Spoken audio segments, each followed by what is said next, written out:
breaking news in Washington, where tens of thousands are beginning to gather for a massive March for Israel rally. This is on the National Mall, and this is all to condemn a rise in anti-Semitism. Security is very high in D.C. today. The Department of Homeland Security, in fact, designated the rally a level 1 security event, one of the As the fighting rages in Gaza this morning around the National Mall, security preparations are underway for what's expected to be the largest pro-Israel rally in the As you can see, tens of thousands of people are expected to participate in a pro-Israel demonstration in the nation's capital today.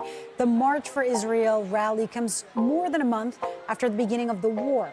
Attendees include members of Jewish organizations, U.S. lawmakers, and relatives of hostages who are still being held by Hamas. Since October 7th, defending Israel's right to self-defense, advocating for the safe release of the hostages. Today can serve as a reminder for any of us when we're feeling alone or isolated.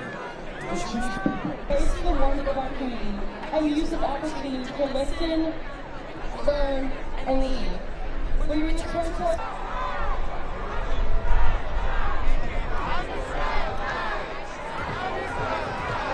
when the world turned their cheek, I wake up each morning, walk to the glory, the world feels bleak. I we fall victim.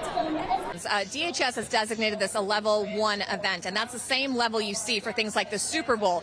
That's because of the tenseness of this issue, but also just because of the number of people they were expecting, right? Whenever you're going to have 60,000 people in one location, it's a security concern. There's also a lot of high-level officials who are expected here today. The President of Israel, members of Congress, actors and actresses you may have heard of, like Deborah Messing, and names, that are going to ring a bell.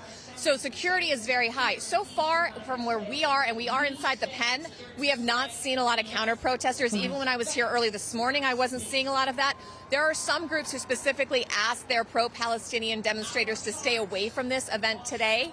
Perhaps that's an effort to de-escalate and not cause conflict. Members of Congress and tens of thousands of people gathered at our nation's capital today to show support for Israel. Hours ahead of the event, protesters streamed towards the National Mall in front of the Capitol. Among those at the rally, several busloads of people from Rhode Island and Massachusetts. 12 News reporter Alex Torres-Perez joins us live now after speaking to some locals at that rally. Alex? Kayla, Kim, I'm currently in front of the State House where the Rhode Island Anti-War Coalition is actually holding a small demonstration in support of Palestine and to call for a ceasefire. This as thousands of people headed down to D.C. to call for peace. Israeli flags as far as the eye can see, as thousands of people march for Israel at our nation's capital. Among them, the rabbi of Temple Emmanuel in Providence. It feels like one big family reunion. One of the jokes is that as you walk around, you will run into dozens of people that you know.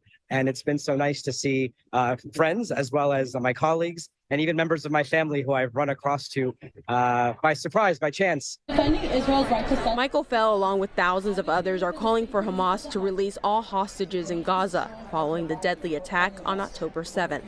And we want to live in peace with our neighbors, and we want to see a world that is beautiful and productive.